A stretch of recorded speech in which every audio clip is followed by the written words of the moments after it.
Oke, saya balik lagi. Jadi, apa sih definisi dari simpang bersinyal gitu kan? Apa bedanya tidak bersinyal dan bersinyal gitu kan?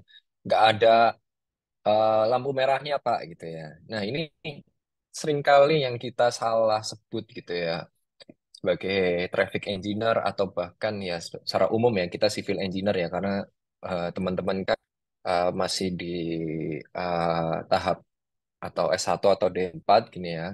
Kita masih umum lah istilahnya ya. Tapi nanti ketika kalian mengambil studi yang lebih lanjut, kalian pasti punya expertise tertentu bisa menjadi traffic engineer, geotech engineer, dan lain sebagainya gitu ya. Nah, seringkali kita tuh sering salah menyebut lampu merah ya, padahal itu penyebutan secara teknisnya adalah apil gitu ya, alat pemberi isyarat lalu lintas. Jadi kalau misalnya kalian nanti ngobrol sama orang teman kalian yang non bidang sipil gitu ya, ya kalian bisa menyebutnya itu bukan lampu merah lagi tetapi lampu apil gitu ya. Jadi dengan adanya apil tersebut tentunya kita bisa mewujudkan lalu lintas yang bergantian dan teratur. Nah, dan tentunya adanya kemacetan atau mungkin yang sering kali kita bahas kemarin itu masalah derajat jenuh atau mungkin kemacetan gitu ya. Nah, itu bisa berkurang ya karena konflik yang terjadi itu berkurang. Jadi kalau misalnya kita bisa membayangkan ya, kenapa kok ada konflik gitu ya? Kenapa kok ada permasalahan? Ya karena ketidakteraturan itu terjadi ya. Adanya kendaraan papasan, kendaraan istilahnya merging atau mungkin crossing gitu ya. Nah, itu bisa menyebabkan kinerja yang tidak optimal ya, baik itu di simpang atau bahkan di ruas jalan.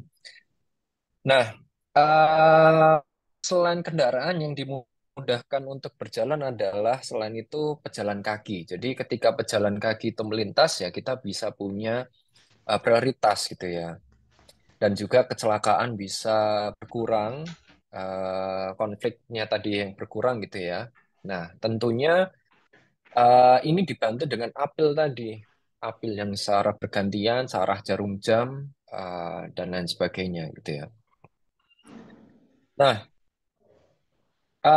berikutnya gitu ya. Nah, ini melanjutkan masalah keuntungannya, di mana biayanya itu relatif murah, fleksibel, jadi kita tuh bisa mengatur simpang itu melalui sistem ATCS ya. Jadi di misalnya di kota Yogyakarta, simpang-simpang yang ada di kota itu mayoritas sudah dioperasikan atau mungkin di bawah pengelolaan Dinas Perhubungan Provinsi. Jadi Dinas Perhubungan Provinsi itu bisa mengatur durasi atau fase di setiap apelnya.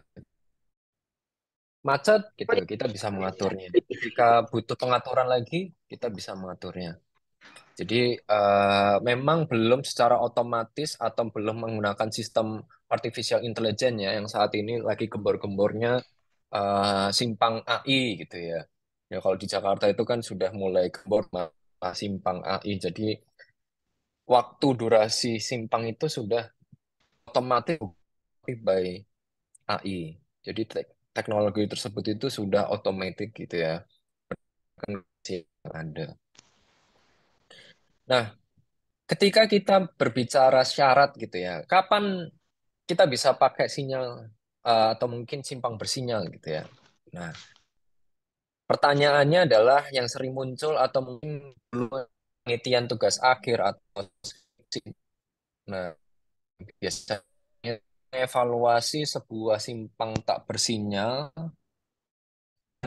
adalah simpang bersinyal. Jadi, awal mulanya simpang bersinyal bisa saja sebelumnya dia itu tidak bersinyal gitu ya. Kenapa kok akhirnya jadinya pertama dari derajat kejenuhannya. Jadi ketika derajat kejenuhan simpang itu lebih dari 0,8, nah itu bisa jadi kita menerapkan adanya penanganan simpang bersinyal. Selain misalnya hambatan samping kita rapikan gitu ya, istilahnya kemarin ada skenario kalau misalnya warung dihilangkan, perhotelan, pertokoan itu dirapikan dan lain sebagainya, hambatan samping berkurang. Tapi kadangkala itu belum menjadi alternatif terbaik ya. Nah, bisa saja kita menerapkan simpang bersinyal nih. sebagai salah satu alternatif. Nanti saya coba share materi itu ya sebagai bahan bacaan kalian dan untuk materi eh, rujukan untuk mengerjakan. Dan di sini ya selain hal tersebut gitu ya, apa yang perlu dibuat gitu ya ketika ingin membuat simpang bersinyal. Jadi ketika nanti berbelok gitu ya, lajur sebelah kiri atau belok itu pasti terpisah ya,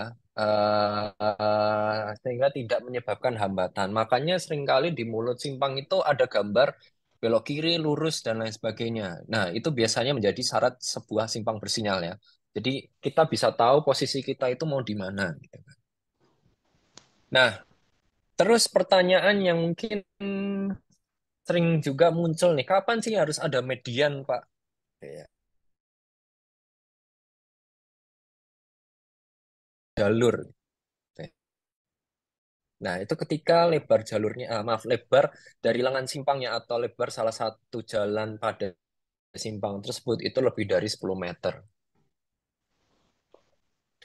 Jadi, eh, di sini kita lihat ya bahwa ketika lebih dari 10 meter, maka harus menggunakan median jalan. Jadi bisa menggunakan kaki menyeberang jalan. Ya, di sini pasti lebarnya lebih dari 10 meter. Makanya ada median juga.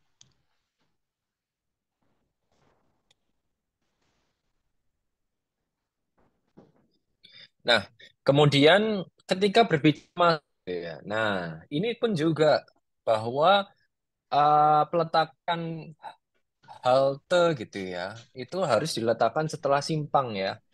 Jadi di tempat keluar bukan di tempat pendekat. Nah, maksudnya gimana, Pak? Jadi bukan berada di ketika mau keluar simpang, tetapi kalau bisa misalnya ya kita itu dari ini utara gitu ya. Saya buat ini utara. Ke atas tuh utara. Terus kita itu mau dari bawah atau dari selatan belok kiri gitu ya. Nah, lebih baik posisinya setelah simpang ya di sini dibandingkan berada di dekat pendekat. Pendekat itu ketika kita mau masuk ke simpangnya ya. Ini simpang.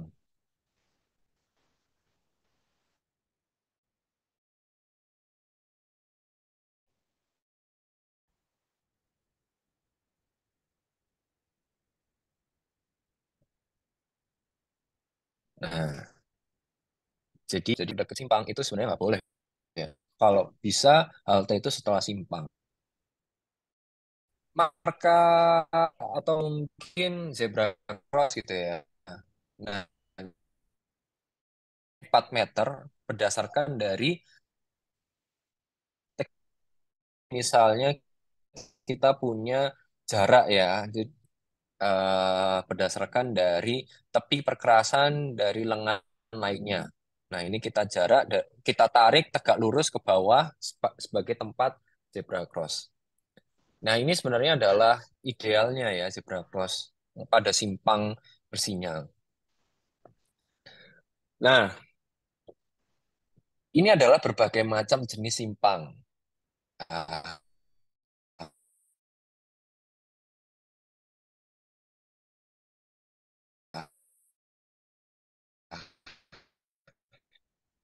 Kira-kira udah ada yang tahu belum? Kira-kira nih di sini apa nih? Ada yang tahu nggak 412 ini maksudnya apa? Ada 412, ada yang 312, ya kan? Di pojok kanan atas tuh ada 312. Ada yang bisa menjawab nggak? Angger tahu nggak Angger? Angger. Menurut Angger apa nih? Atau Hmm, nggak tahu Pak. gimana Angger? Apa sih bedanya 412 ini gitu ya sama yang 312? Menurutmu apa sih bedanya gitu kan?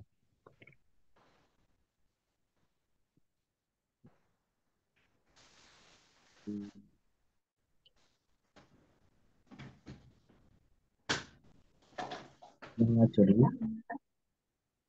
Hmm? lah lajurnya. Oh, Nggak jelas suaranya.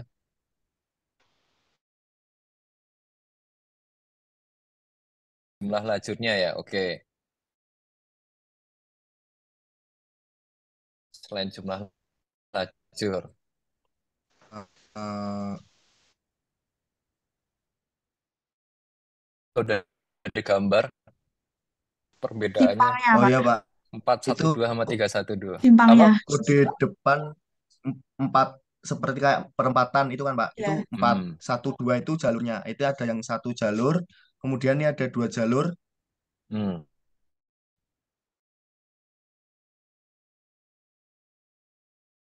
satu dua tiga, tiga lajur. Kalau empat satu dua, empat itu Oke, untuk kode perempatan itu. yes, oke. Terima kasih. Ini atas nama siapa? Marhendra Pak, Panggilannya Marhaen Pak. Marhain. Wah, oke. Makasih ya Hen atas jawabannya. Jadi tadi Enggar bilang bahwa jumlah lajur. Oke, jumlah lajur memang berbeda ya di sini ya. Bukan jumlah lajurnya sih, lebih tepatnya lengannya ya. Kalau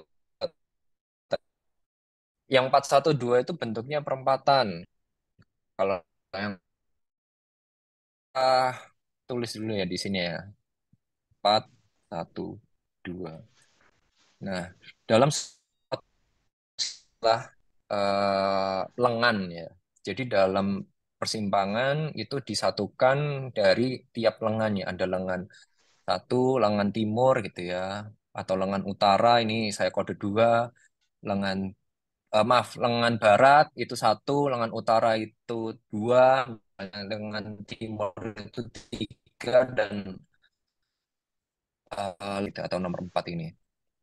Nah, ini istilah yang umum ya, lengan. Jadi jumlah pada kode 412 ini memiliki empat lengan gitu ya. Ada bagian, ada empat lengan di sini. Terus satu sama dua itu apa, Pak? Gitu ya. Nah, di sini satu itu adalah eh, bagian minor ya, lengan minor.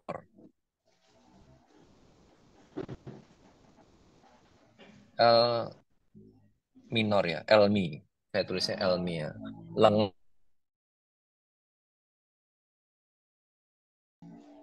ya.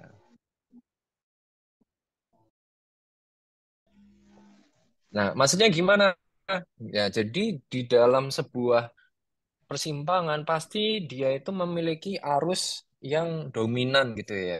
Kayak kentungan ya. Ya, kalian pasti sekarang familiar ya, simpang kentungan gitu kan. Menurut kalian yang mayor, lengan mayor itu yang mana nih? Istilahnya yang arus dominan tuh yang mana nih? Gitu kan. Bisa jawab nggak, Marhen mungkin? Marhen lagi bisa nggak? Menurutmu kentungan itu itu yang mana nih?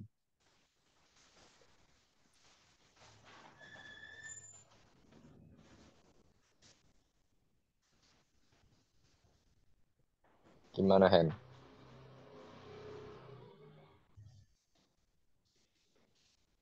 Yang mayor yang Atau dari mungkin yang lainnya nih? ring road Pak. Ah, oke. Yang minor Jadi kita anggap bahwa, dari Jalan Kaliurang. hmm, oke, berarti misalnya 412 ini 13 itu adalah ring road ya, dia itu mayor ya.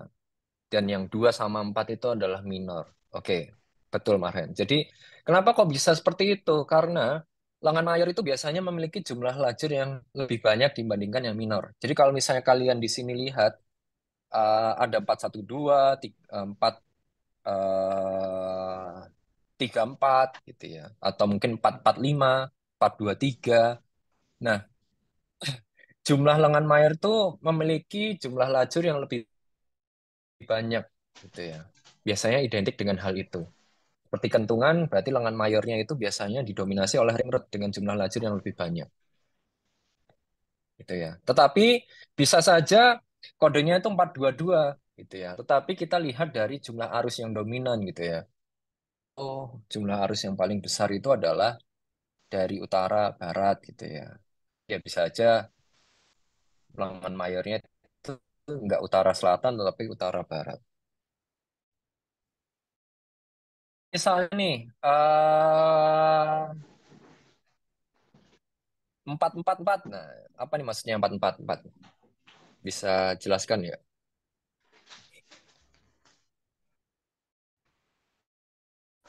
Triple 4 apa nih?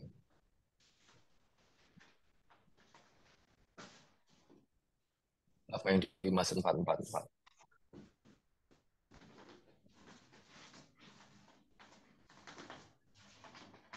Gantian nih yang cewek nih.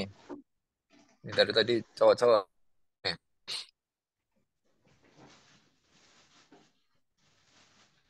Yang yang lagi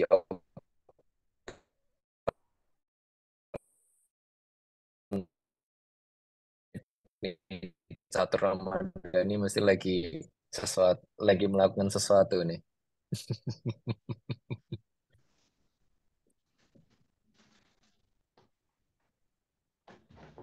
Ayo nih, nih kalau Mbak Catur nggak bisa, temen yang cewek nih siapa yang bisa bantu?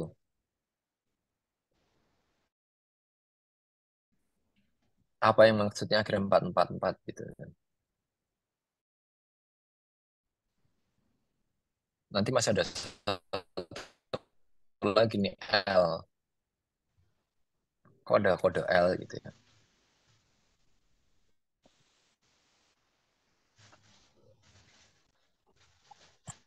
Kalau nggak ada yang jawab, nggak maju-maju nih kita.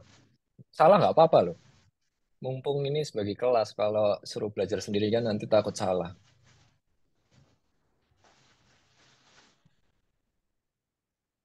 Udah tahu ya tadi 4-1-2. Nah, tinggal ulangin aja sih Sama aja, penjelasan Pak, saya kayak tadi sebenarnya. ya sih, Pak. Ada Ya, coba. 4 Jadi lengan, gimana? terus 4 lajur, sama 4 Hmm. lajur juga. Kurang tepat. Jadi kamu lebih bisa menjelaskan 4 lajur itu yang tengah ini untuk minor, yang paling kanan itu untuk mayor. Jadi itu minor ya. Ini sama panggilannya sama Siva, Salsa, Bila, Nur. Oke, Siva. Jadi ketika nanti ada pertanyaan apa maksud dari kode 4-4-4, berarti dia adalah simpang yang memiliki 4 lengan dengan 4 lengan minor dan juga 4 lengan mayor. Itu ya. Jadi kalau ada pertanyaan, kalian bisa menjelaskannya seperti itu. Terus kalau misalnya ada kode L gitu ya. Apa sih maksud kode L? Nah, kode L itu ketika nanti kalian bisa belok kiri jalan terus. Jadi ketika nanti kalian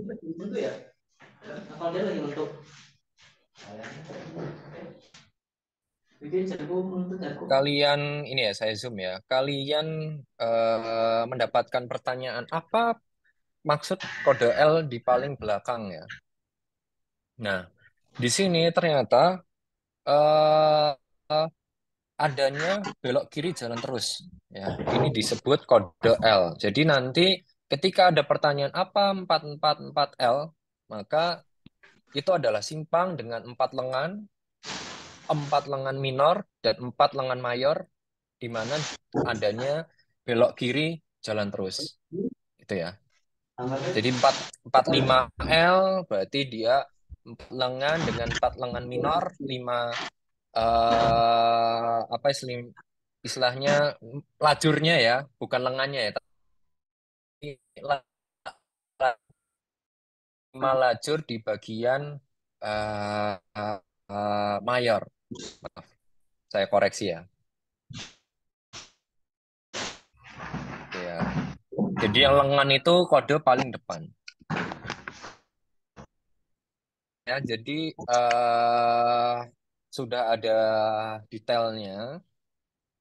Jadi kalau misalnya nanti kalian bingung gitu ya, di sini sudah ada penjelasannya. Terus enggak gitu ya. Nah, biasanya tadi pertanyaannya adalah Kalau misalnya lebar jalannya itu kurang dari 10 meter, biasanya tidak ada apa namanya median. Biasanya 411 itu dia kurang dari 10 meter, jadi tidak perlu dengan adanya median. Ya, tapi kalau misalnya udah jumlahnya 2 lajur gitu ya, nah biasanya itu sudah ada eh, eh, median yang dibutuhkan karena lebarnya biasanya lebih dari 10 meter gitu ya. Oke, saya lanjutkan lagi. Nah, terus kalau simpang 3 lengan ya sama aja, cuman membedakan lengannya ya, jumlah lengannya. Terus jumlah fase nanti kita skip dulu, kita bahas setelah ini. Nah, pertanyaan berikutnya adalah kita udah tahu tipe simpangnya. Terus simpang bersinyal itu kan biasanya ada urutannya ya, Pak, dari barat, kemudian ke utara, ke timur, ke selatan lagi gitu ya. Nah, itu bagaimana cara mengaturnya? Atau mungkin ada berapa jenis fase sih, Pak, gitu ya. Nah, ternyata ada banyak ya, ada banyak gitu ya. Adalah di sini. Jadi ketika nanti kita berbicara masalah fase, itu ada berbagai macam jenis ya.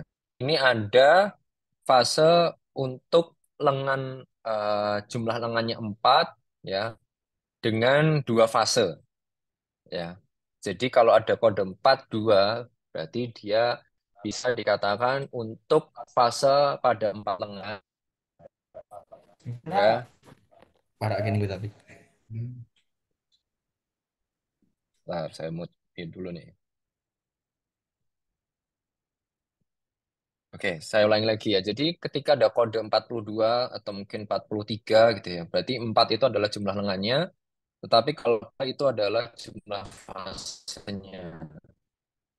Kalau dua, 2 fase, tiga fase. Dan di sini kita lihat pertama kali kita lihat yang 42 dulu ya. 40 sama gitu ya. Lengan yang melakukan perjalanan gitu ya, yang memasuki simpang itu katakanlah kita buat kodenya ya, atau ke atas gitu ya. Berarti kalau yang fase pertama ini yang bergerak itu adalah mereka bisa lurus terus atau belok ke kiri dan belok ke kanan gitu ya. Sama-sama berjalan ya. Nah, ini kayak di ini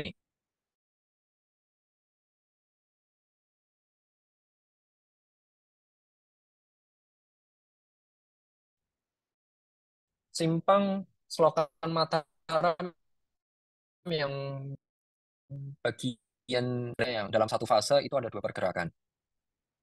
Kebayang ya yang di JCM itu kan selatannya ada selokan tuh. Kalau misalnya kalian dari arah kampus, berarti dari arah timur, itu kalian ketika posisi hijau, fase dari timur barat jalan, nah itu dikenal dalam satu fase yang sama.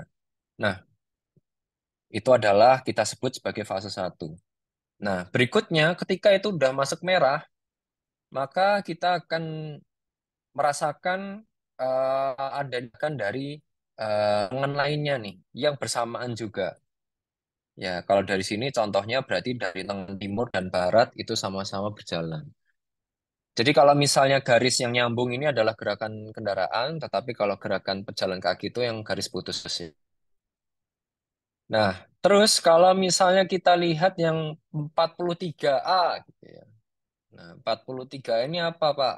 Ya, ini kok ada 43A, B, C itu apa bedanya, Pak? Ya, sebenarnya ada perbedaan dari pergerakan kendaraannya, gitu ya. Kalau A gitu ya, fase pertama itu yang bergerak duluan adalah lengan selatan, gitu ya. Lengan selatan itu bergerak bisa ke kiri, lurus, ke kanan.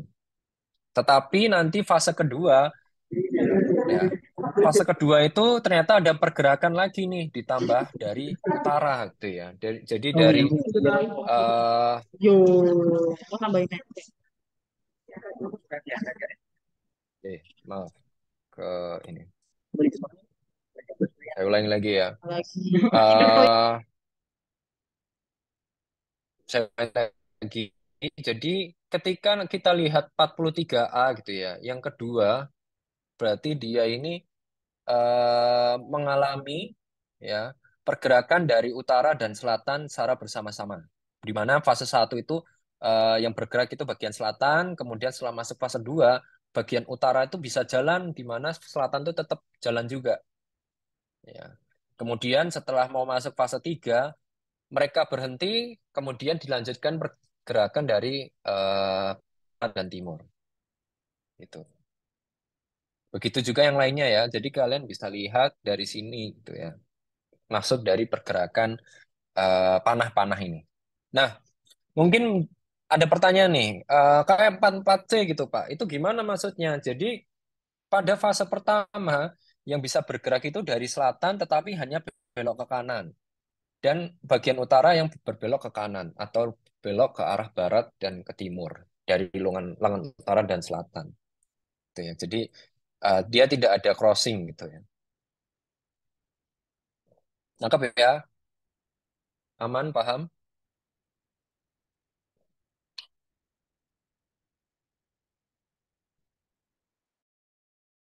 Gambar panah-panah ini. Jadi ini berurutan ya teman-teman. Dari bawah ke atas gitu ya, sesuai dengan arah panahnya. Jadi sebenarnya jenis fase ini sudah diatur gitu ya urutannya. Mau yang pakai yang mana nih? Gitu kan. Ada pertanyaan nggak nih sebelum saya lanjutkan?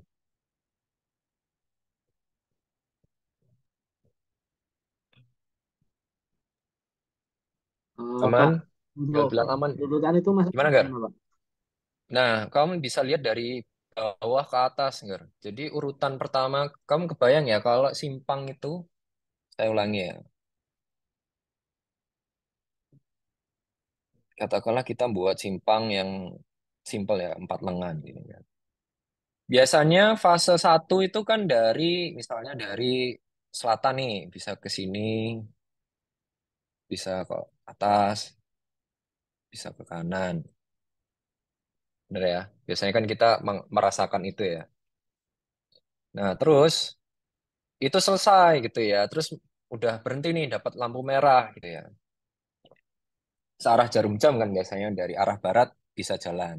Dia bisa naik, bisa lurus ke timur, ya, bisa belok ke bawah atau ke selatan. Fase 2, anggap ya ini adalah urutan fase. Terus fase 3 misalnya kita bisa membuatnya dari atas gitu ya. Aduh, kehapus. Jadi dari atas turun bisa belok. Ini fase 3 dan fase 4-nya timur ya. Nah, ini sebenarnya ada implementasi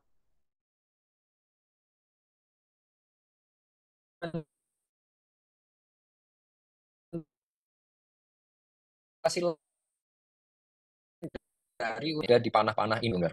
Kebayang nggak? Jadi eh ternyata bisa ada kondisi kayak kedua lengan itu sama-sama bergerak. Kamu pernah lewat yang simpang CCM itu nggak? Yang selokan Mataram itu, Ya. yang selatannya Mall CCM. Nah, Yang ada selokan Mall CCM, tahu kan itu selatannya itu kan ada simpang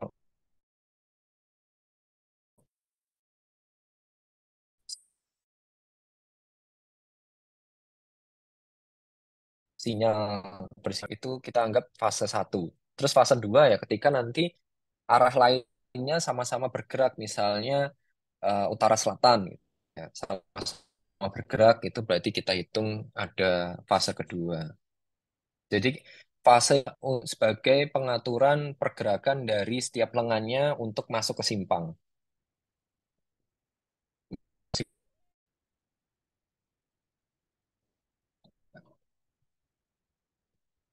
Gimana enggak? Coba, Menjawab nggak pertanyaan? Menjawab nggak? jawab, jawab. Jadi menurutmu nih, misalnya kita lihat, saya tes dulu ya, tiga-tiga ini ya. Menurutmu fase pertama di kode tiga-tiga ini gimana nih? Ini Itu atas, dari mana ya jelasnya? hmm, santai aja, nggak perlu buru-buru. Kamu bisa lihat fase Nah, pertama ini mana yang bisa bergerak dari mana nih? misal Kalau itu misalnya kita, yang di persimpangan itu yang tadi UGM tadi, wih, ya yang dekat JJM. Nah itu kalau yang 4-2 kan bisa ke kanan sama ke kiri juga. Sedangkan untuk yang 3-3 itu cuma bisa lurus sama ya lurus doang gitu. sama belok ini, enggak? Itu ada belok Iya ada kecil ya? belok kecil. Oh ya, berarti untuk Ulangi yang lagi. dari hmm, misal ya kita misalkan di tadi persimpangan di dekat JJM tadi, jadi dari arah utara dan selatan itu dari selatan cuma Hmm, bisa lurus. Sedangkan yang utara itu bisa lurus dan bisa belok ke kiri. oke, siap. Jadi ini jenisnya lengan ya atau pertigaan ya, di mana yang utara itu bisa belok ke kiri dari utara. Terus kalau ini yang ketiga wes, nah yang ketiga ini gimana nih? Yang ketiga, yang ketiga itu apa tadi? Itu dimisalkan ya Pak, dimisalkan. Ya misalnya ini aja, kita punya gambar kayak Yang gini nih. ketiga. Yes.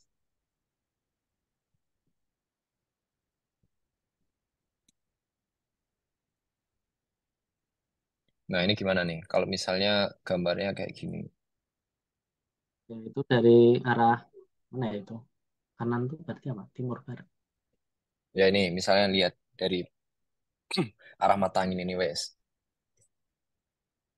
dari timur, ya kan Itu timur. timur ya? Nah, timur. Hmm. Nah, itu kalau yang fase 3 itu semisal ada Bang Jo, Hmm. apil, lampu apil, Ya, oke. lampu apil. Nah, di situ dari arah timur bisa kalau lampu hijau bisa ke kanan dan ke kiri. Oke, sip, clear ya. Gitu. Nih, Jadi Pak, lulus nih. Hmm, jadi apa? untuk semua fase ini tuh bisa kita terapkan di apa ya? Di semua persimpangan. Iya, tapi dengan kondisi kita akan melihat dari sini, Ger. Waduh, Nah, ini adalah jumlah konflik yang terjadi. Ingat ya, syarat simpang bersinyal itu jumlah konfliknya harus rendah. Itu. Jadi, ketika kita memilih sebuah fase di sini, ya, mana yang menimbulkan konflik yang paling sedikit? Nah, cara menentukannya gimana, Pak? Ya, kita lihat dari sini. Nah, kita lihat ya, lingkaran warna hitam itu disebut sebagai konflik. Akan lalu lintas yang datang dari jalan-jalan yang saling berpotongan. Jadi kalau misalnya kita crossing ya, crossing kan berarti tegak lurus kayak gini ya. Nah, terus melawan gerakan membelok ya. Ya, jadi yang putih, lingkaran putih itu ada gerakan belok, tetapi ada gerakan orang lurus nih, gitu ya. Jadi orang belok, nah, terus ada yang lurus nih, kayak posisi kayak gini nih. Nah, kemudian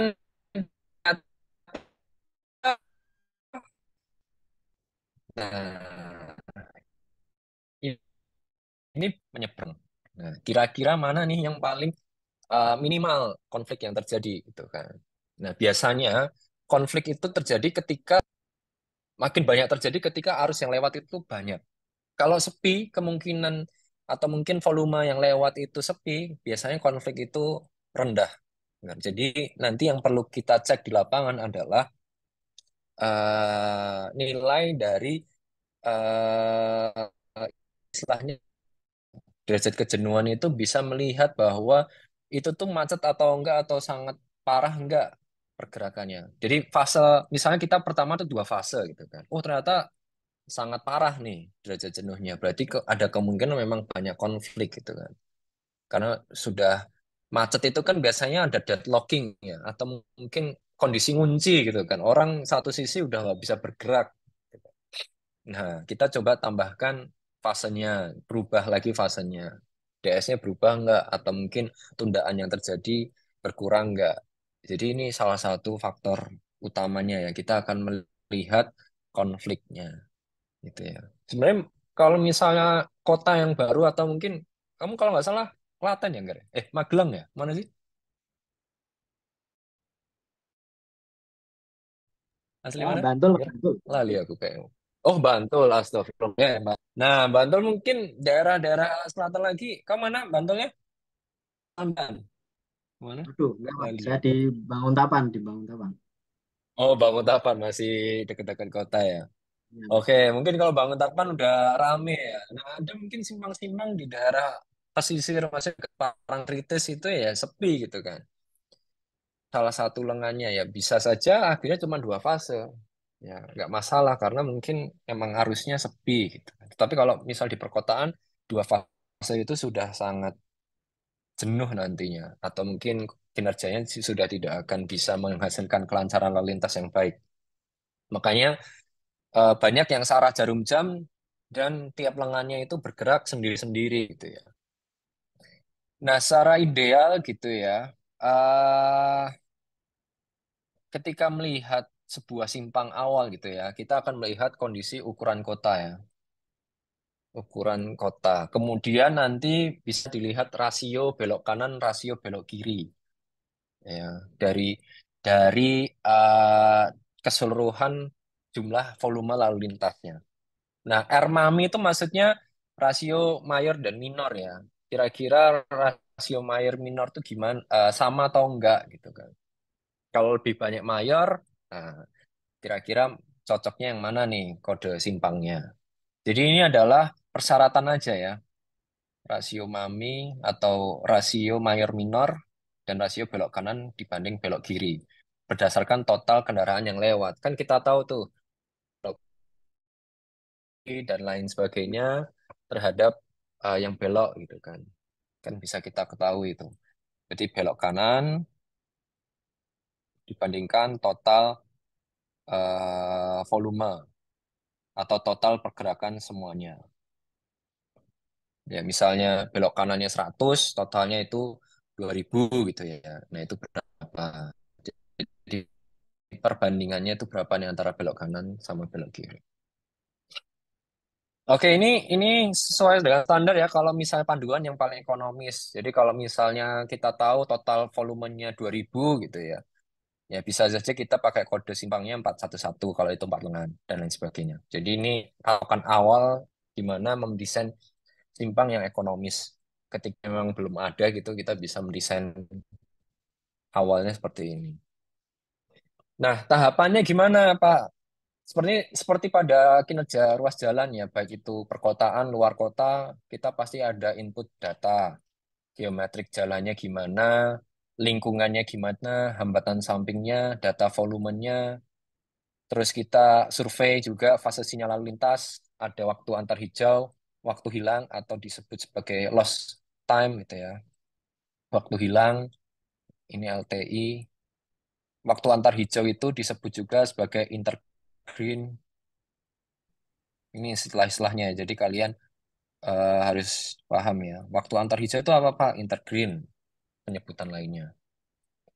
Kemudian fase, oh ini udah. Kemudian kita akan menentukan waktu sinyal lalu lintas ya, berdasarkan namanya tipe pendekat, lebar pendekat efektif, arus jenuh dasar, rasio, arus atau arus jenuh, waktu siklus dan waktu hijau.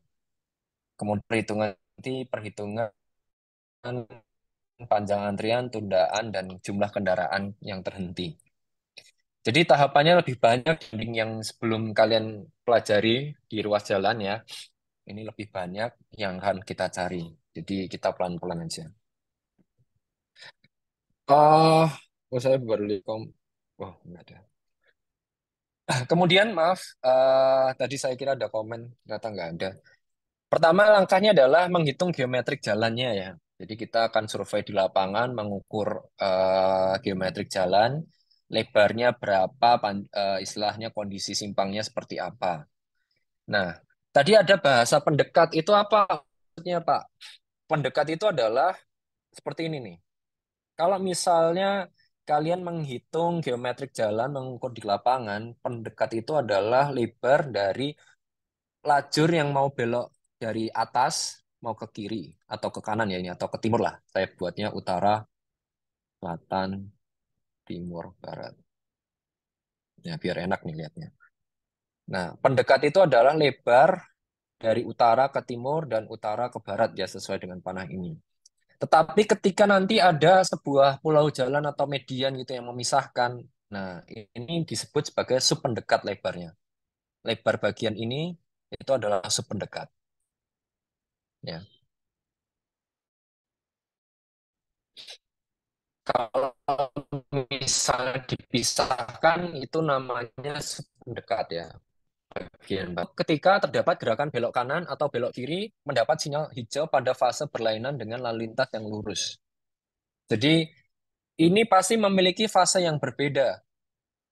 Kebayang ya.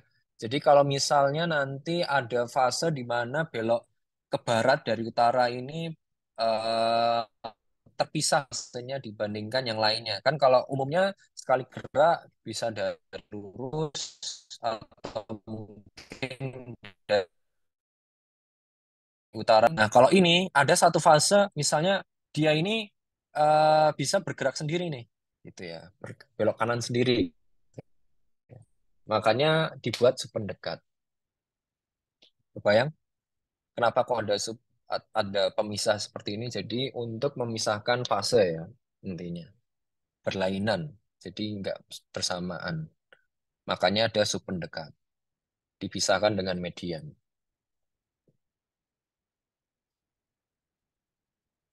Ada pertanyaan mungkin sampai ini? Pendekat dan subpendekat bedanya apa?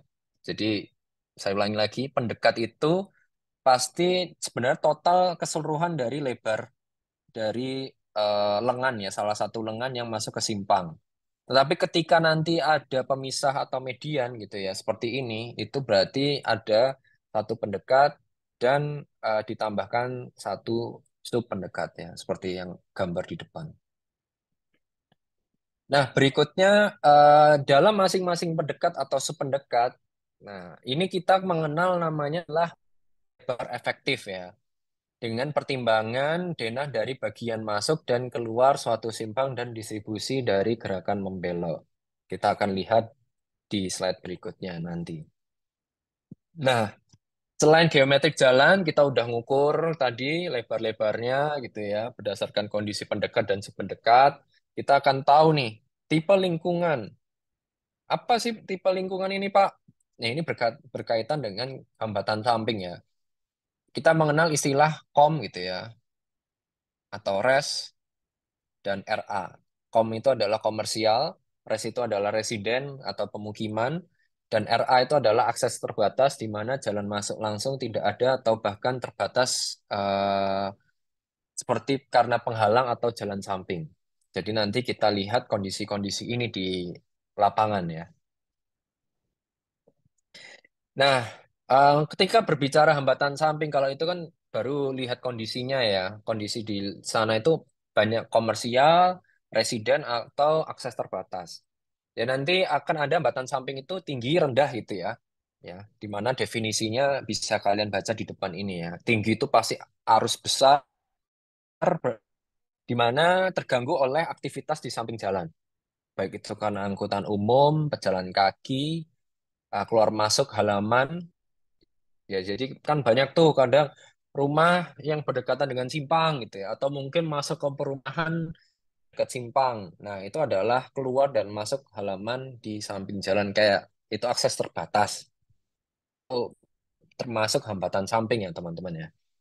Kayak misalnya eh, simpang apa yang dekat akses ya, mm, mm, mm. Kayak Kentungan itu kan dekat-dekat simpang banyak akses jalan masuk ya ke Pogung itu ya, itu bisa termasuk akses yang terbatas. Jadi bisa menjadi hambatan samping gitu. Atau Kentungan itu kan ada akses ke sebelah Pizza Hut gitu ya. Itu kan ada jalan masuk sebelahnya pom bensin gitu kan. Itu bisa di hambatan samping yang efeknya ke simpang bersihnya.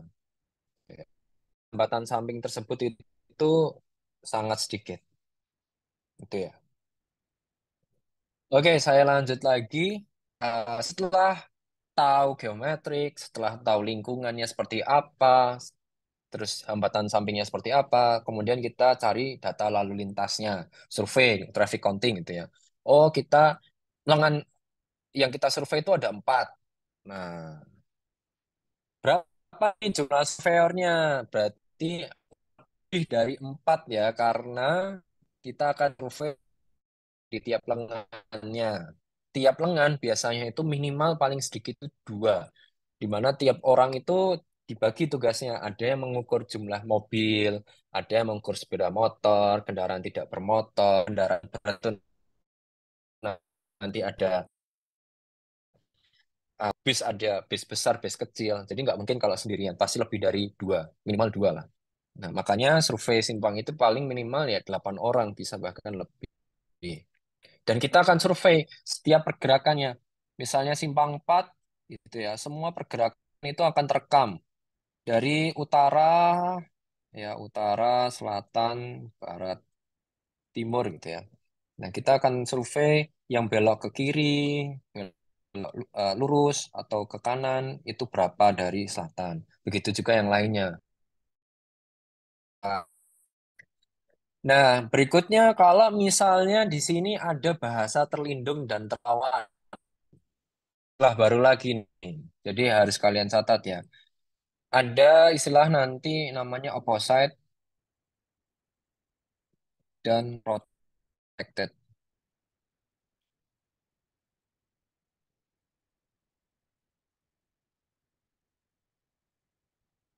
Ya. Nah, opposite itu apa, Pak? Opposite itu adalah lawan. Ya. Terus kalau terlindung itu adalah protect. Kondisi seperti apa, Pak, yang protected dan opposite? Nah, ini kita akan balik lagi di sini. Kita balik sedikit lah. Nah, tipe simpang tersebut itu apa, Pak? Apakah termasuk tipe opposite atau protected? Itu bisa dilihat dari fasenya ya. Ketika nanti misalnya tadi Enggar menjelaskan ya, seperti yang kode 33 ini ya, bahwa dari utara selatan bisa bergerak gitu ya, tidak terganggu. Ini termasuk ke kondisi protected. Yuh, ketemu. Ini P ya, protected ya, protected. Tetapi ketika nanti mereka itu terjadi konflik atau terjadi seperti kondisi yang 42 ini yang saya tulisin 1, ini termasuk opposite ya, terlawan, OPP. Ingat ya, opposite itu ketika terjadinya crossing atau mungkin ini ya gerakan yang akhirnya menyebabkan konflik. Nah, konflik-konflik ini disebut sebagai terlawan. Tapi kalau misalnya tidak bertemu, misalnya kayak kondisi 33, yang fase 1, atau mungkin yang fase 2, fase 3, ini termasuk protected. Bayang, karena tidak ada efek dari, atau mungkin konflik yang terjadi dari arah yang lainnya. Engger, paham? Aman? Antara protected dan opposite. Man. Oke, saya lanjutkan ya. Teman-teman, nanti kalau bingung bisa tanya Engger.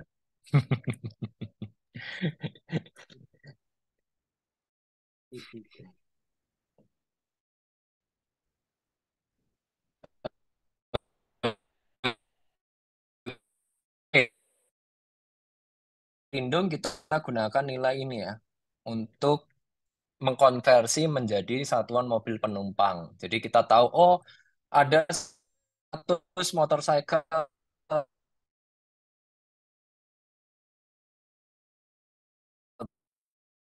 berarti 100 kali 0,2, berarti ini kayak kemarin. Oke, saya lanjutkan lagi. Setelah itu kita sudah menentukan arus lalu lintas dan sudah dikonversi menjadi satuan mobil penumpang gitu ya, SM. Maka kita akan mencari namanya PLT atau PRT ya, atau bisa disebut sebagai pendekat rasio kendaraan belok kiri atau belok kanan ya. Jadi kita cari nih nilai PLT dan PRT. Ya, jadi jumlah kendaraan yang belok kanan dibandingkan dengan total dari keseluruhan kendaraan yang keluar dari salah satu lengan. Nangkep ya. Jadi kata kuncinya ini adalah masing-masing. Jadi PRT ini dimiliki setiap lengan ya.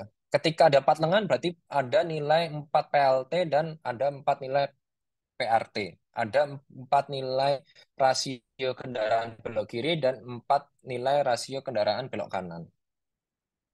Ada 4 nilai. Kalau itu 4 lengan. Nah, terus ada istilah juga PUM atau rasio unmotorized. Ya, kita akan lihat berapa sih rasionya antara kendaraan tidak bermotor dan yang bermotor. Itu yang berikutnya ini D ya harusnya ya. Aman ini, gampang. Nah, jenis konflik ini tadi sudah, ini berkaitan dengan fase sinyal lalu lintas. Oke, ini saya hapus dulu catatan sebelumnya ya, biar nggak pusing. Nah, ini ada contoh gitu ya teman-teman ya. Eh karena ini kita sudah masuk tahap berikutnya yaitu pengaturan sinyal lalu lintas ya. Seperti yang saya sampaikan tadi, pertanyaan Enggar gimana sih Pak untuk menentukan jumlahnya? Sudah dijawab ya di slide berikutnya. Apabila hanya konflik utama yang dipisahkan, maka pengaturan sinyal lalu lintas dapat diatur dalam 2 fase. Nah, ini contoh ya. Katakan eh, dengan adanya 2 fase tersebut, terus gimana nih pengaturan waktu sinyalnya? Ya, kita mengenal sinyal waktu hijau, sinyal waktu merah, sinyal waktu merah semua, kuning gitu ya. Nah, waktu kuning itu disebut juga sebagai amber ya.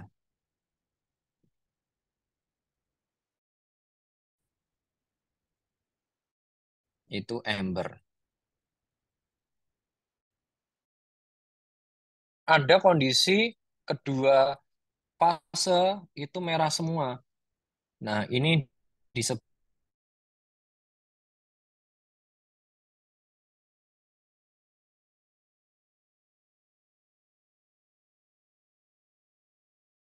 eh, time gitu ya.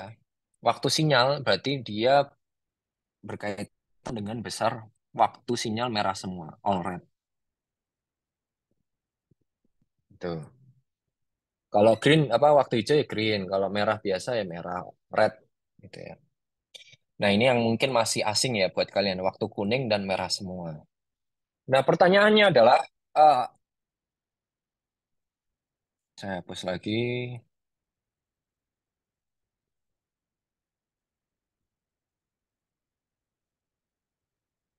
Nah, nanti kita akan mengenal namanya eh, waktu hilang ya atau lost time LTI ya.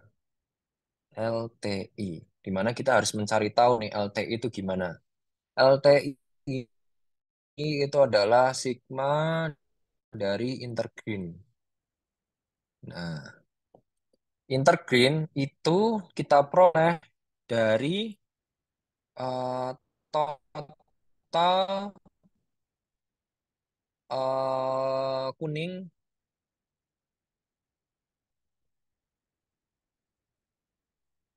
ya. Ya, jadi kalau di sini intergreen itu yang mana, Pak? Ya ini, intergreen pada fase A atau fase 1 itu bagian ini, kuning dan merah.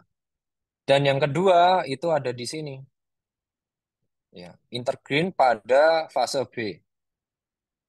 Ya, IGB ya, intergreen B atau waktu antar hijau fase B.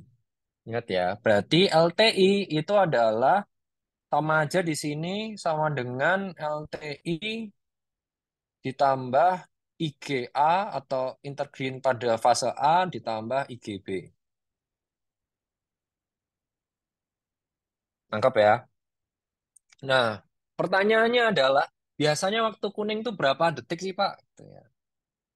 Nah, biasanya waktu kuning itu sebesar 3 detik di wilayah perkotaan Indonesia. Untuk kota ya, 3 second untuk kota. Nah, terus all red-nya gimana, Pak? Nah, misalnya kita tahu antar hijau gitu ya. Antar hijau ini waktunya 5 detik gitu ya. 5 second. Berarti all red-nya itu adalah 5 dikurangi 3. Dia itu waktunya 2 detik gitu ya. Berarti kurang lebih 2 detik gitu untuk all red-nya atau merah semua. Gitu ya. Ini istilah yang harus bisa kita pahami ya. Ada istilah antar hijau. Antar hijau itu adalah jumlah dari kuning dan all red. Dan kondisi merah, berarti merah itu adalah antar hijau ditambah dengan waktu hijau. Ingat ya. Kondisi sinyal merah pada fase B itu sama dengan uh, intergreen pada B ditambah dengan, maaf, intergreen pada fase A ditambah waktu hijau. Gitu ya. Ada pertanyaan mungkin sama yang tadi? Saya lanjutkan dulu ya. Nah, ini penjelasan yang di awal-awal tadi saya skip aja sama persis yang tanya jawab di awal-awal. Kemudian, nah ini menjawab pertanyaan Engger lagi nih. Tadi bagaimana menentukan fase gitu ya. Nah, selain jumlah konflik gitu ya, kita bisa melihat penambahan jumlah fase, Pak. Gitu ya. Jadi kalau 2 fase itu akhirnya menimbulkan banyak konflik, silahkan tambahkan lebih dari 2. Gitu ya. Nah, berikutnya ini dia. Kita akan menentukan namanya geometrik jalan tadi ya. Kita menggunakan lembar atau formulir yang ada di MKJI itu. Ada formulir 1, 2, 3, dan seterusnya. Biasanya nanti kita itu akan mengisi bagian seperti di bawah ini ya, pengisian tabel ya, di mana tiap row-nya, tiap barisnya itu berkaitan dengan data di tiap lengannya. Cara membacanya gimana, Pak? Jadi misalnya kode pendekat, berarti maksudnya dari lengan utara itu kebanyakan lingkungannya berdasarkan komersial nih, atau kondisinya banyak pemukiman. Hambatannya termasuk rendah, medianya ada, kelandaiannya bisa saja ini nol ya, datar ya. Kalau kosong ya kita anggap dia datar. Belok kiri jalan langsung atau enggak? Oh tidak, ada yang ya juga di sini. Kemudian jarak kendaraan parkir, oh enggak ada berarti nol, enggak ada yang kendaraan parkir. Nah, ini ada istilah HUA atau lebar pendekat. Itu gimana, Pak? Nah, tadi kita udah tahu ya, lebar pendekat itu bisa disebut juga eh, atau lebar dari lengan tersebut itu disebut sebagai WA atau lebar pendekat. Seperti ini ya. Ini adalah WA. Terus kalau misalnya W masuk itu gimana, Pak? Ya, ini W masuk itu ketika nanti kalian mau ke simpang, kita itu bisa menggunakan selebar apa sih? Ya. Nah, W masuk itu dihitung tanpa memperhitungkan lebar belok kiri jalan terus. Karena belok kiri jalan terus itu kita tidak masuk ke simpang ya, tapi dia istilahnya langsung belok kiri ke lengan lainnya gitu ya. Jadi yang kita hitung adalah selain belok kiri jalan terus. Jadi kalau misalnya nggak ada belok kiri jalan terus, ya berarti kita menghitung WA sama dengan W masuk. Kebayang? Jadi syaratnya itu kalau ada belok kiri jalan terus, maka W masuknya kita TOR atau left turn on right gitu ya. Kita bisa belok kiri jalan terus, dapat W masuk. Terus kalau W keluar berarti keluar dari lengan lainnya gitu ya. Nah itu gimana nih? Kira-kira sama atau enggak? Ya. Jadi W keluar itu biasanya berhadapan dengan lengan tersebut ya. Ini di sini.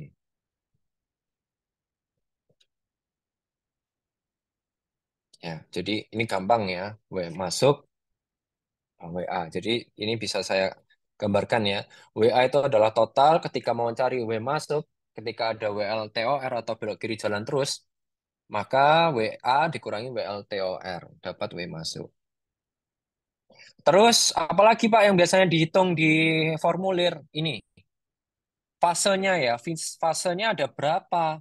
Ada 4 Pak, gitu kan. Nah, cara membacanya gimana ini? Nah, ketika ada eh apa istilahnya garis lurus seperti ini berarti lengan dari barat, lengan dari utara, lengan dari timur itu perjalanannya tidak ada ya. Yang bisa berarti dari selatan karena ada gambar panah. Jadi asumsinya fase pertama kita peroleh bahwa yang bergerak saat waktu hijau itu adalah dari selatan, bisa ke timur, bisa ke barat, ke utara. Kemudian masuk ke fase kedua, yang bergerak tuh mana Pak? Dari utara. Oh, dari ini belok kiri jalan terus ini pasti ini. Karena ternyata di fase pertama dari arah timur itu ada panah. Gitu ya. Berarti dia bisa gerak terus nih di fase 1, fase 2. Terus kalau misalnya kita lihat, oh di fase ketiga yang gerak semua itu dari lengan barat dan ditambah dari lengan timur karena belok kiri jalan terus. Begitu. Kemudian fase 4 di sini dari barat dan timur bisa bergerak semua. Jadi bertemu ada konflik nih di fase keempat. Bisa saja ada konflik di sini. G itu adalah waktu hijau, IG itu adalah intergreen. Ya, ini dari lapangan nih. Waktu hijaunya berapa? Waktu intergreennya berapa? Nah, waktu hilang total tadi sudah saya jelaskan ya, karena tadi ada dari gambar ini itu intergreennya itu ada 3 ya, 3 fase. Di 3 fase berarti 5 ditambah 5 ditambah 5 jadi 15. Ini contoh aja ya.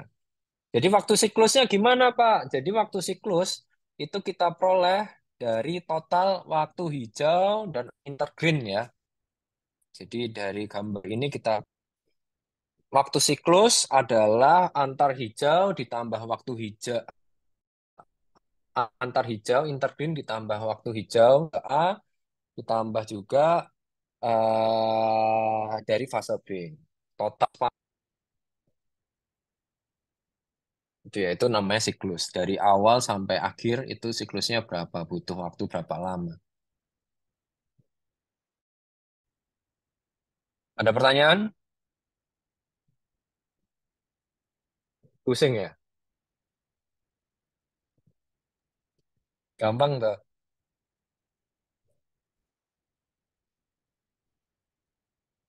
Aman atau nggak aman nih?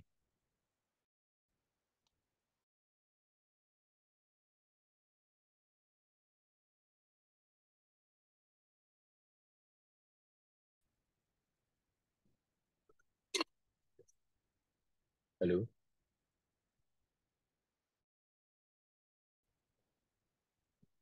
Perwakilan nih, jawab aman. Berarti saya lanjutkan nih.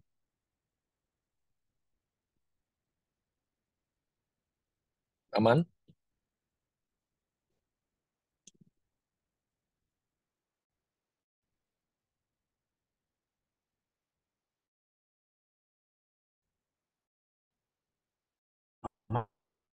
Oke ya, kita anggap aman dulu ya. Nanti saya berikan sumber lainnya untuk pendalaman lain. Jadi saya lanjutkan lagi ya. Langkah berikutnya, ketika kita menentukan waktu antar hijau gitu ya.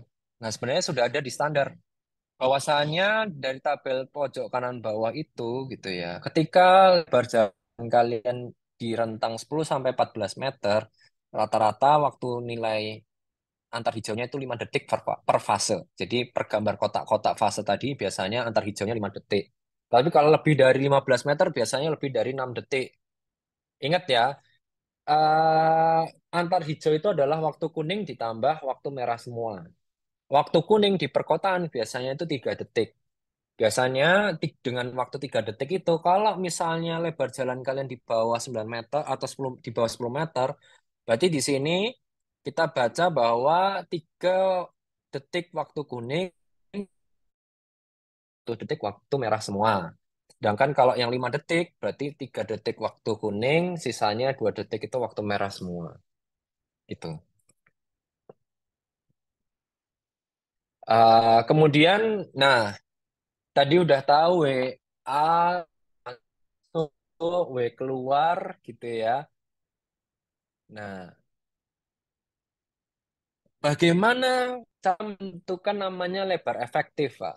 Nah, ini adalah goals kita dalam menentukan lebar ya, karena W efektif itu digunakan dalam perhitungan.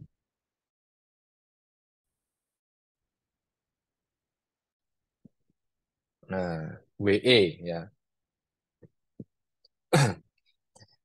di mana akan digunakan untuk menghitung kapasitas ya. Nah, oh ini jenis tipe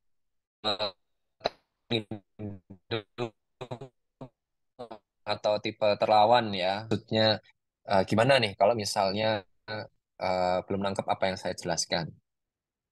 Jadi ketika timbul konflik biasanya itu tipe terlawan, tipe pendekatnya. Ya. Nah, poin yang ingin saya tekankan sekarang adalah cara mendapatkan nilai WE gitu ya. Ingat ya, nilai W efektif atau lebar efektif. Dalam menentukan lebar efektif, ada beberapa hal yang harus kita tentukan, harus kita pertimbangkan. W masuk, W keluar, WA, dan WLTOR kalau ada belok kiri jalan terus. Gitu ya. Masalah tipe pendekatnya, apakah dia protected atau opposite. Ya. Nah, pertama, WE ini adalah lebar dari bagian pendekat yang diperkeras digunakan dalam perhitungan kapasitas, gitu ya. Ya. Jadi kita pertama melihat dulu nih syarat pendekat tanpa belok kiri langsung. Ya, ketika tidak ada belok kiri langsung, terus seperti apa? Ya, kita ya lebar keluarnya atau W keluarnya bagaimana? Ya, oke ya.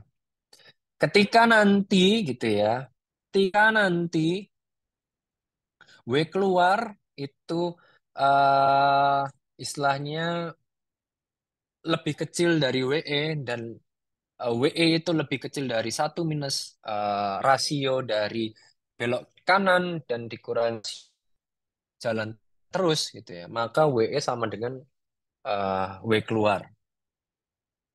Ingat ya. Jadi kalau misalnya tidak ada belok kiri langsung, kita bisa memperolehnya seperti ini. Terus eh kondisinya gitu ya. Nah, kalau misalnya ada belok kiri jalan terus, gitu ya. Nah, bagaimana cara menentukan WE? Nah, ingat ya, ada 2 kondisi. Ada yang lebar belok kiri jalan terus itu lebih dari 2 meter, ada yang kurang dari 2 meter. Kalau ada belok kiri jalan terus. Nah, terus gimana menghitung nilai WE, Pak? WE untuk kondisi yang saya sebut ini yang A ya. WE itu diperoleh dari fungsi minimum min dari himpunan atau dari fungsi WA, lebar WA dikurangi WLTOR. Ya, misalnya WA-nya itu uh, 5 meter gitu ya. Ya, kita contohkan ya. Misalnya WA itu 5 meter dikurangi misalnya 3 meter ya untuk WLTOR. Ya, itu berarti kan 2 ya, sama dengan 2. Sama dengan 2 meter.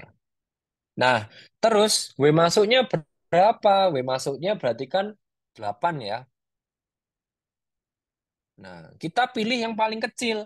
Berarti kita gunakan 2 meter ini untuk W efektif. Kebayang? Jadi caranya pertama kita cari tahu dulu nilai paling kecil dari kedua persamaan ini ya. Setelah itu kita cek ya, W keluar itu lebih kecil dibandingkan WE dikali 1 minus W keluar. Ya, berarti kita cek nih nilai W keluarnya bagaimana dan WE yang setelah dikali dengan 1 minus si kan anggap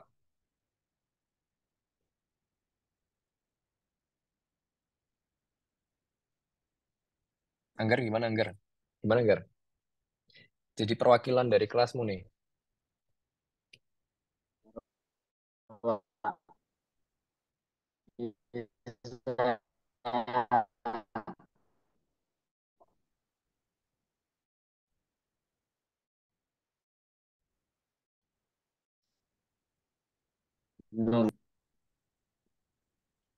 Jadi ini ada dua kondisi enggak? Misalnya kamu punya belok kiri jalan terus, kayak di Kentungan itulah, itu kan ada belok kiri jalan terus ya kan? Di Simpang Jakal itu ya, yang ring road, Simpang Kentungan. Nah, ketika belok kiri jalan terus, itu kan biasanya di lajur simpang itu atau di mulut simpang, di lengan selatan atau lengan barat timur utara ada arahnya ya, yang belok kiri jalan terus biasanya ada belok kiri gitu ya. Nah, itu kita menghitung lajurnya lebarnya berapa dan kita anggap sebagai belok kiri jalan terus. Ketika di survei di lapangan itu lebih dari atau sama dengan 2, maka kita menggunakan rumus yang saya jelaskan ini. Minimum ada 2 rumus ya, WA dikurangi WLTOR dan nilai lebar W masuknya. Nah, W masuk ingat ya, W masuk itu sama dengan lebar lengannya, lebar pendekatnya, lebar totalnya. WA itu adalah W masuk dikurangi WLTOR. Nah, kita cari yang nilainya minimum. Tadi kita dapatkan nilai ini 2 meter, kalau ini 8 meter. Nah, berarti otomatis kita pilih yang hasil ini ya, dari persamaan ini kan, untuk kita lanjutkan kontrol berikutnya. Nah, W keluar gitu ya, W keluar ini misalnya kita dapat 5 gitu ya. Nah, 5. Kemudian kita cari 2 dikali dengan 1 minus PRT. Katakanlah akhirnya dapatnya 3 gitu ya. Nah, karena ini tidak memenuhi, maka kita tidak menuliskan WE sama dengan W keluar. Jadi ini tidak berlaku ya ketika sama dengan 5 meter, tapi kalau kondisi ini itu 3 meter nggak berlaku. Tapi kalau ternyata W keluarnya lebih kecil dibandingkan hasil ini, ya berarti WS sama dengan W keluar. Gitu ya. Nah, dengan tambahan syarat bahwa Q sama dengan QST, ya berarti Q total sama dengan QST.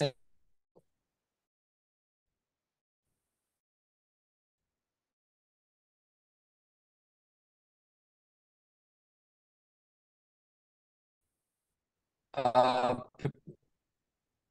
lurus ya dengan arus jalan terus gitu ya.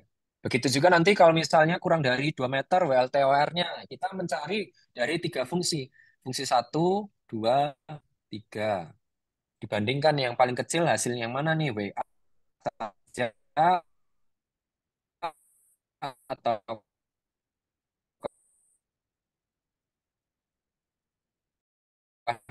setelah B masuk ditambah WLTO. Belok kiri jalan terus. Baru nanti kita cek di sini. Kedua. Masih bingung nggak, Ber?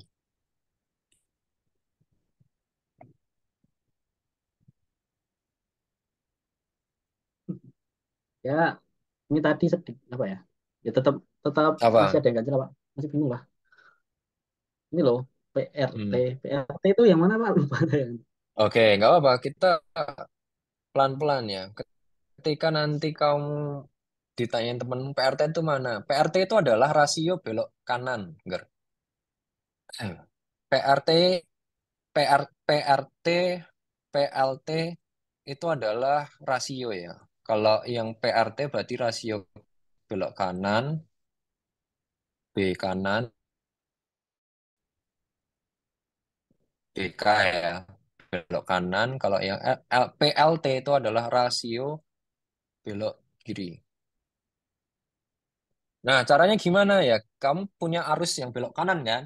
Dari survei tadi dibandingkan dengan arus total yang dari lengan tersebut. Nangkap? P itu Ya, rasio ya. oke oke. Ya, jadi ini dari sini nih. QR arus yang belok kanan dibandingkan arus total. Total dari Jadi kalau misalnya kamu menghitung PRT yang dari lengan selatan seperti ini ya, berarti kamu cari tahu nih arus kanan itu berapa, terus dibandingkan dengan seluruh total kendaraan yang keluar dari lengan tersebut ya. Misalnya dari sini keluar 1.000 gitu ya. Yang belok kanan cuma 200. Berarti 200 per 1.000 itu per 5. Itu yang kan. dua. Ada lagi yang masih ganjel? Jadi WE itu sebenarnya dari rumus ya. W efektif itu berdasarkan rumus yang kita ketahui dulu dari W keluar, W masuk, WLTOR, WA. Nah, ini bisa kita ukur di lapangan.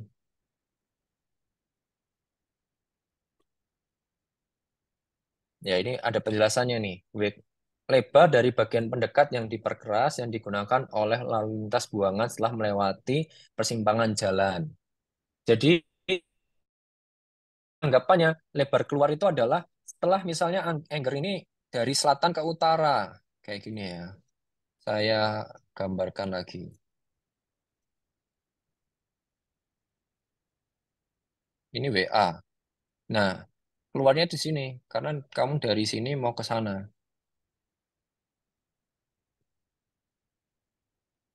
misalnya.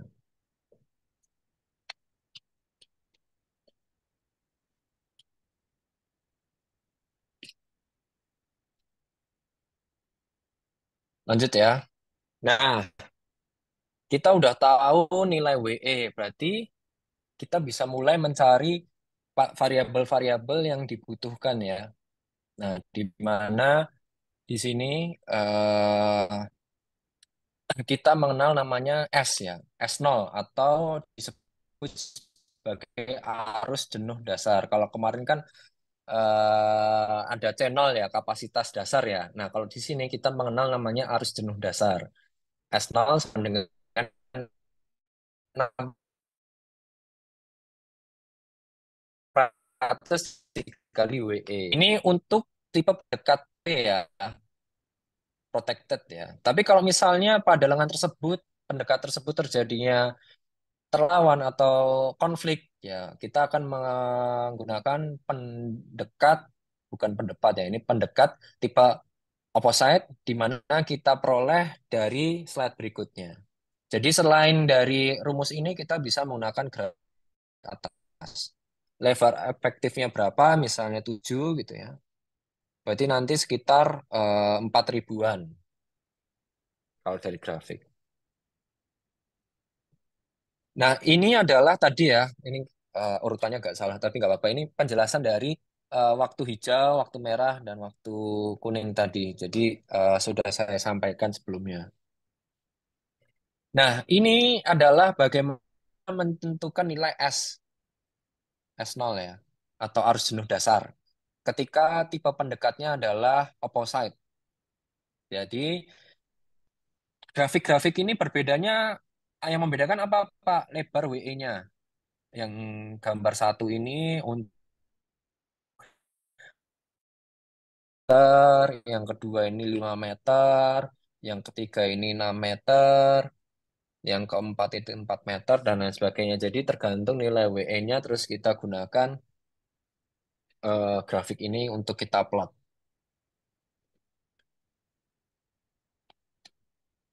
Gitu ya. Nah, selanjutnya, nah ini sama ya, kalau misalnya adanya tanpa lajur belok kanan terpisah, jadi tidak ada subpendekat, ya. Berarti ada subpendekat, tanpa subpendekat, gambar yang tadi ya, tanpa subpendekat, tidak terpisah tanpa subpendekat, tidak terpisah oleh median gitu maksudnya. Kalau yang ini berarti ada mediannya, ya, dengan lajur belok kanan terpisah, itu ada mediannya.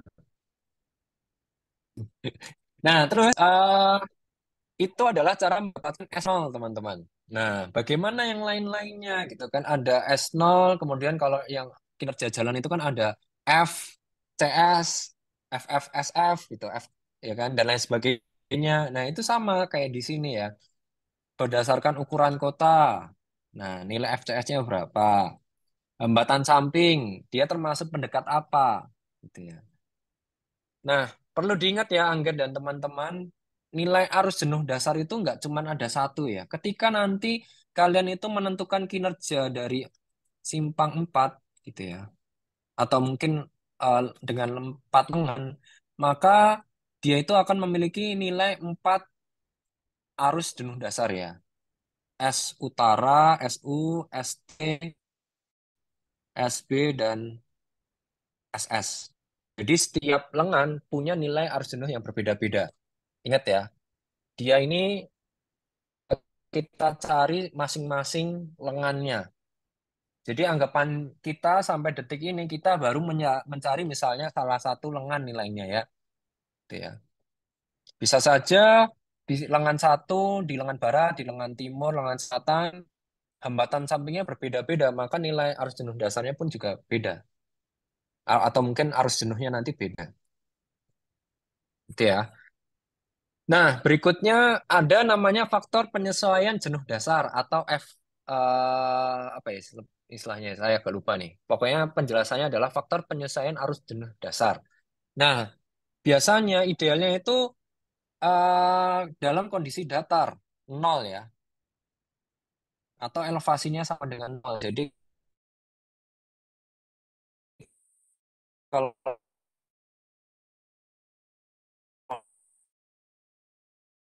nol, faktor kelandaian ya.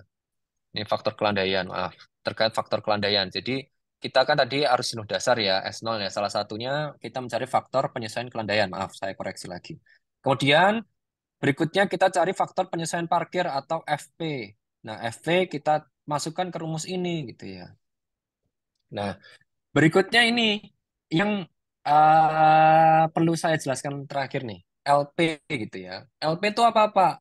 Itu adalah jarak garis henti dan kendaraan yang diparkir pertama atau panjang dari lajur pendek. Misalnya gini ya, ada di ada mobil gitu ya. Ini mobil parkir gitu. Nah, jarak mobil kendaraan pertama yang diparkir dekat dengan mulut simpang itu disebut sebagai LP.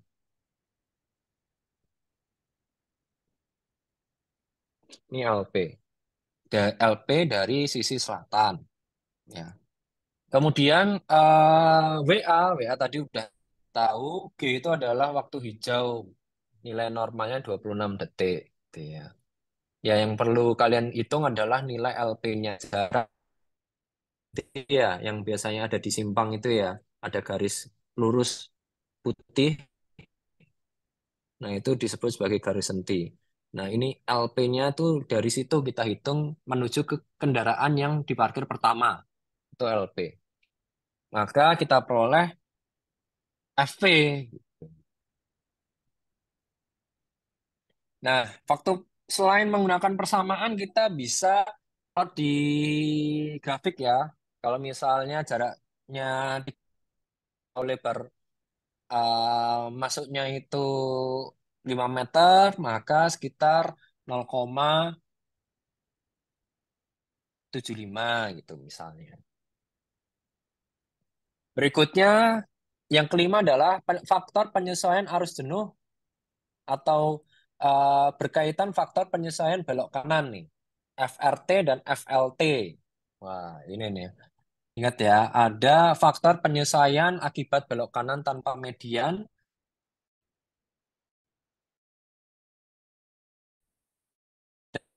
dan faktor arus jenuh atau ada S0 tadi 600 kali WE. Lebihnya kita menentukan dari tabel atau grafik. Grafik atau tabel atau persamaan.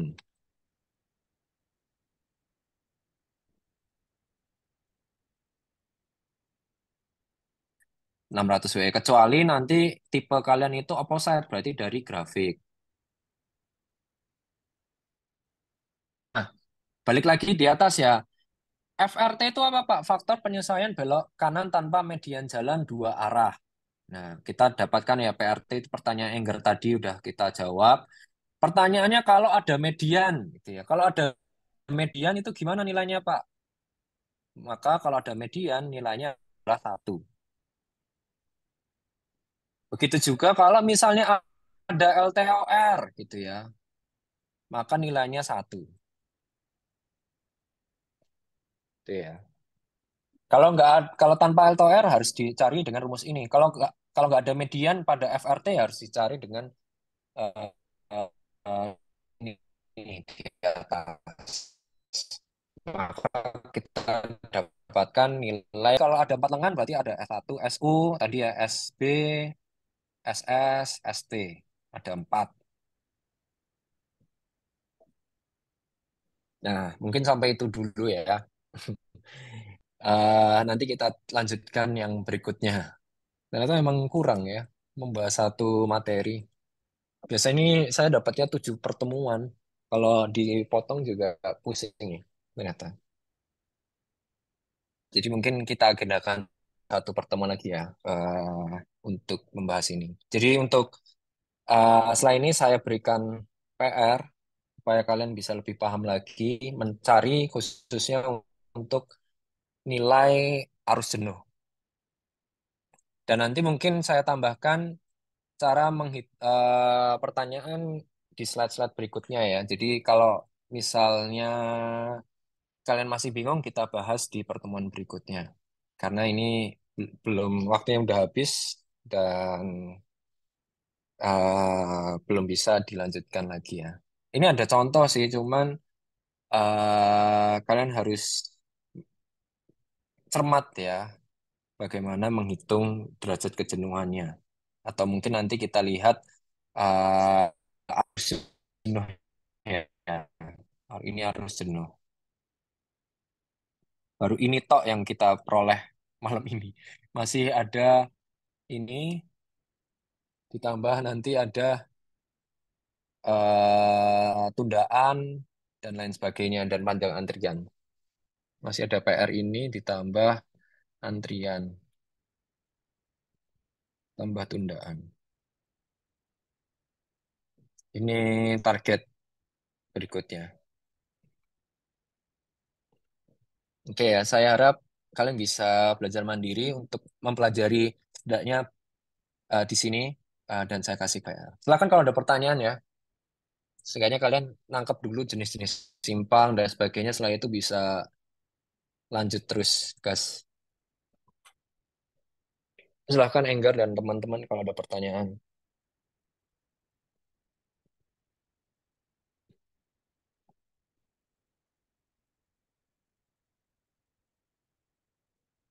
Jadi kalau contoh soal ini sudah dibantu ya teman-teman. Soal itu bilang faktor-faktor ini sudah kita tentukan. Terus gimana cara ngitung arus jenuh dan lain sebagainya? Wah, ini gampang, tinggal dikali-kali, tambah sesuai dengan ini, dapatlah nilainya. Tapi yang berat ketika kalian nggak tahu nilai ini, kalian tentukan sendiri, gitu kan, dari data lapangan.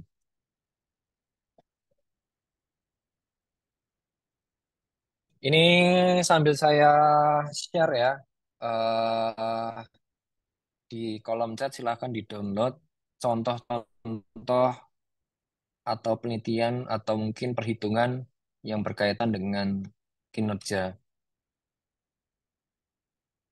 simpang, baik itu bersinyal atau tidak ya.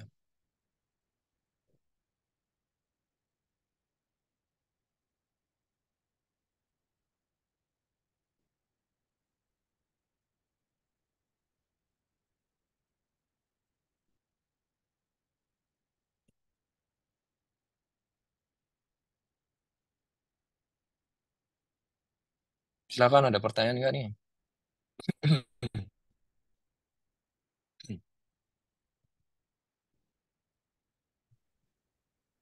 Oh ini ada tugas akhir dari mahasiswa UI ini cukup lumayan lah untuk belajar.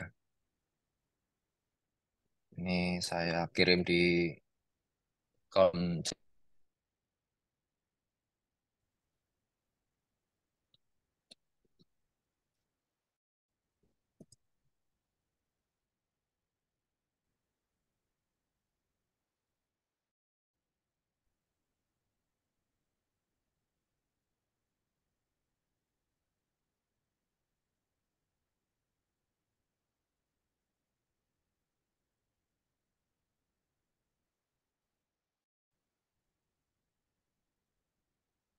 Oke, di mungkin saya minta waktunya lagi ya untuk memperdalam materi ini supaya lebih paham lagi untuk simpang bersinyal dan tak bersinyal karena masih ada beberapa poin yang belum tersampaikan. Mungkin bisa minggu depan atau minggu depannya lagi ya karena minggu depan ada tanggal merah, terus hari kejepit Jumat, ya mungkin minggu depannya lagi lah. Gitu ya, nggak apa-apa ya.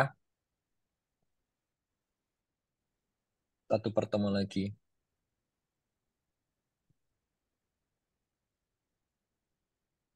Gimana Gar?